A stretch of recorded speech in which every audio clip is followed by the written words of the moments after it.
Hello friends, Adam here with FED.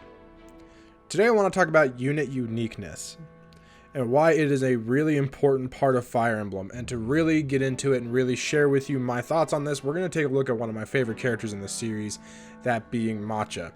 She doesn't seem very special. A lot of people probably overlook her because there's other units in her game that are similar and maybe seem more interesting to them because of certain factors or stats or the way they join, all sorts of different things. But I think Matcha is a really fun unit to use. So I thought it'd be fun to go over her with this. So really, we're the memes, the Fire Emblem Iceberg or whatever, where it has like the top of the iceberg and then like the deepest layers of the iceberg is where it gets weird and more complex and stuff like that. That's kind of what I want to do today. I have a few different layers. I have 4 different layers to be specific that I think apply to uniqueness, and I want to go through them. And we'll use Matcha as our example, like I said. So first is the surface level stuff. Your name, the portrait, base stats, the class, and weapon type of the unit. So for Matcha, of course, her name is Matcha. I'll show the portrait on screen probably. Stat line, maybe I'll show that on screen as well. I'm not going to read it off. Her class is Myrmidon, and she uses swords. Those are the kind of like things that you see right away. You understand them right away. And it's really your first impression of a unit is the surface level stuff. Now, this is where a lot of people probably think there's the most uniqueness for a character is their name and the way they look. And that's not wrong, I guess. But there's a lot more to it, right? That's why it's the surface level stuff. And then we're going to go to the next layer, which I call the deeper layer. I know, clever name. The deeper layer. And for me, the deeper layer includes things like their promotion, or whether or not they even have a promotion, their relationship with other characters, their preferred weapon, or maybe even their recruitment. So for the deeper layer, for Matcha, she promotes into a hero. Her relationships with others, she has Ced, who is her leader, and Brighton, who is a comrade. And I don't think it's ever really hinted at, but they definitely have some, banter together. They're obviously friends, maybe even some romantic interest there. And she doesn't have a personal weapon. No personal weapon, nothing special there. And her recruitment is actually probably one of the more interesting parts about her. She joins the fight as a blue unit from turn 1 on chapter 4. And she joins to, and she's in this chapter, she appears to save prisoners, and Leaf is one of those prisoners, or the main character of FE5, the game she's from. And I think that is actually kind of cool. She's like a freedom fighter of like a little, the little band of people trying to fight against the evil church and the child hunts and all that. And she just happens to be in the right place, right time with Brighton, and of course Ced leads her there, and Lara as well, the thief, to rescue Leaf and get involved that way. Next, we have what I call the deeper layer. It's even deeper, so it's the deeper layer.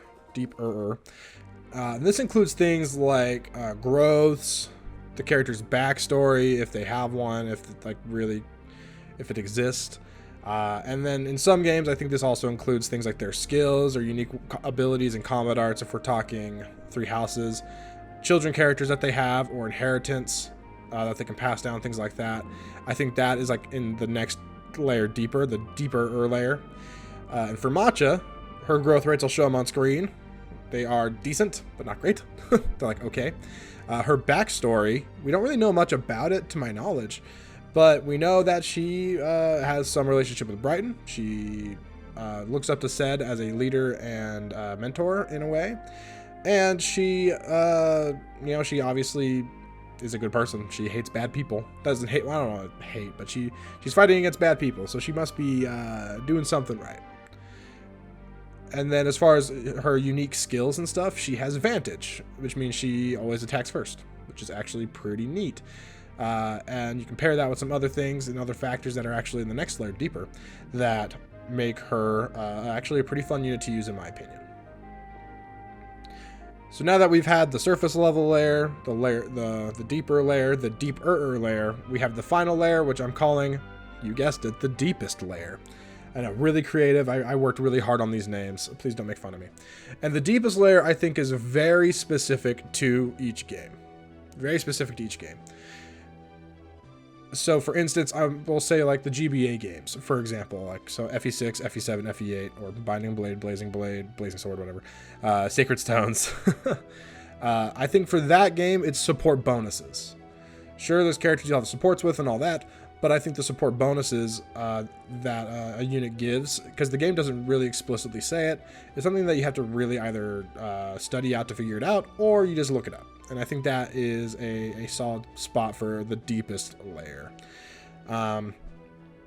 For FE5, which is the example here with Matcha, the game she's from, I think the deepest layer contains follow-up critical modifier, which is an interesting mechanic in FE5, where if you're attacking twice in combat, not because of a brave weapon, because you have higher speed than the enemy, then your second attack will have a critical modifier attached to it that multiplies your current crit rate by that number. Matcha in particular has a relatively good one. There's other characters that have FCMs as high as 4 and 5. 5 is the highest it goes. But Matcha has a very moderate and usable, very good, honestly, 3 FCM. She has 3 follow critical modifier. So if she has 30 crit on her first attack, which actually Thracia has some weird stuff where it caps out your first attack at 25 crit, even though it'll display as higher, which is, it's just silly nonsense. But anyways, on her second attack, if she has 30 crit, on her second attack, she'll have 90 crit, because 30 times 3, 90. So she'll have 90 crit rather than just the 30 on the second attack, almost guaranteeing it. So if you do some shenanigans in chapter 2X, which is an extra chapter. I mean, they call it a guidance chapter, an extra chapter, but really, you like, it's not necessary, I guess. Obviously, you can skip it and probably be okay, but you want to do 2X. You do. You get very important character there. But if you do some shenanigans with a character there and steal a weapon from them, you can get a killing edge or killer sword. I can't remember how they call it in FE5. But if you grab that killing edge and then take it into the Manster escape sequence, you can have Matcha use it, and she'll have guaranteed crits on the second attack. I mean, the other kind of downside to that, though, is that Matcha comes, I think, at D rank, and the killing edge is a C rank weapon, so you have to get her up to a C rank, but it's totally doable pretty quickly. By chapter 5, if you really work at it, which I have in the past, you can get her to C rank and have her mauling enemies with her insane critical chance, which is awesome. And I think also for FE5, the next thing in the deepest layer are supports. And I know I kind of already talked about like character relation and supports and stuff like that, but FE5 doesn't display supports in any way. You just have to know that characters have a relationship in some way or another, and that they can support. And then at that point, you put them within a few spaces of each other, and then they gives boost to hit, crit, avoid, and all that. So Matcha in particular, she supports Brighton, who is, again, her comrade that I mentioned earlier. She supports him, but Brighton doesn't support her back, which is kind of interesting, which makes me wonder. I wonder if that is some like subtle gameplay storytelling, where maybe Brighton's really into Matcha, so when she's around, he feels stronger or whatever. Matcha's not really reciprocating like the feelings. I think that's kind of an interesting thought. And then Matcha is actually supported by Ced, so she gets bonuses when she's around Ced, and obviously I think that is out of respect to kind of. She looks to him as a mentor or a very strong leader. So I think that's an interesting thought, and maybe there's some romantic feelings there, but I don't think so. So I think that's actually the part of the deepest layer for sure. So unit uniqueness is so important to me in Fire Emblem. Without it, characters become samey, and it becomes, I don't know, armies, no matter who. Look at like FE1. There's a lot of characters in that game. Mainly because I think it's balanced around not resetting, just letting units die. But a lot of those units feel like the exact same character. Like in FE1, for those now way more people have played it, which is cool. Can someone tell me the differences between Caesar and Rad without looking them up? Without looking them up. Can someone tell me the difference between Ogma and Navarre without looking them up? Yes, Ogma joins a little earlier, but without looking them up, you probably can't tell me the exact differences. You might be able to give me an approximation, like Navarre's faster or something, but I don't even know if that's true. It's probably not. Or without looking it up, tell me the difference between like Mathis and Violent, or Roche and Violent, or something. So there's a lot of samey units, and I think that's a real detriment to FE1, because really, as far as FE1 goes, it really is, there's the surface layer and then the layer deeper, where you get to know the character's name, portrait, their stats, all that, and then the layer deeper where they might promote, they might have very thin relationships with other characters that are alluded to, and maybe a preferred weapon, a special recruitment, and some growths. And contrast that with a game like FE5, where every unit is so unique. Every unit obviously has the surface level stuff that we've talked about. Every unit has the layer deeper stuff. Every unit has the deeper layer that can just be super cool. And you may think there's not a whole lot of backstory in FE5 for some characters. And that's true. There are, you know, your Kynes and Albas, your Roberts, these characters that their backstory is basically, oh, I fight with this army. You know, that's basically their backstory. Oh, I grew up in this country. That's their backstory.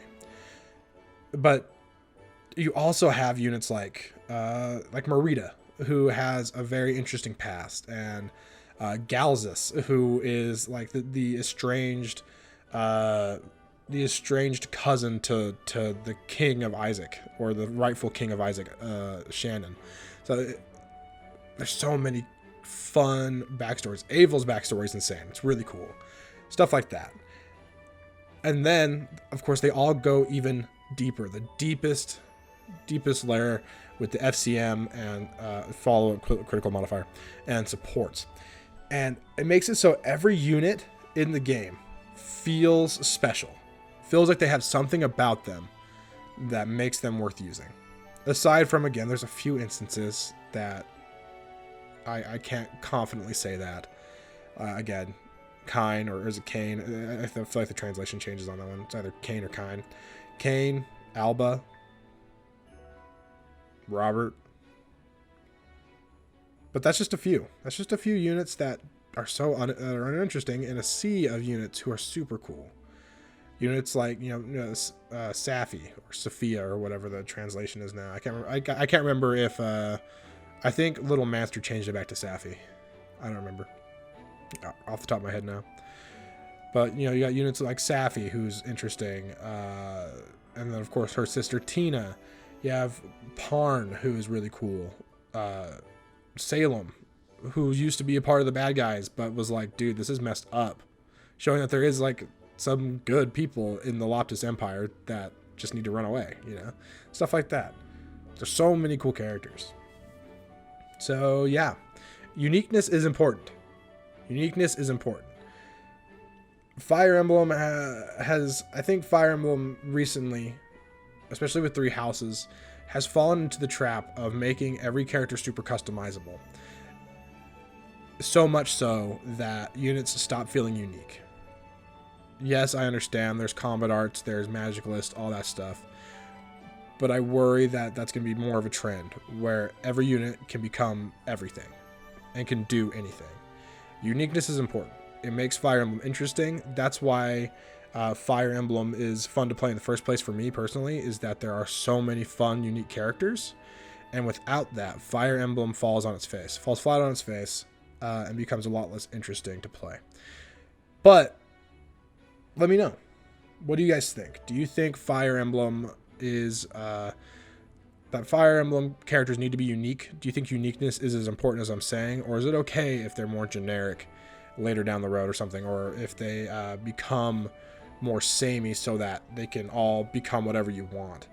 I'd be interested to hear what your guys' thoughts on this topic are. This is one that I'm actually pretty passionate about. I really like. So yeah, thanks for watching. Please subscribe if you haven't. We talk about Fire Emblem here all the time. Like the video. And again, comment your thoughts, please. Anyways, catch you next time, friends.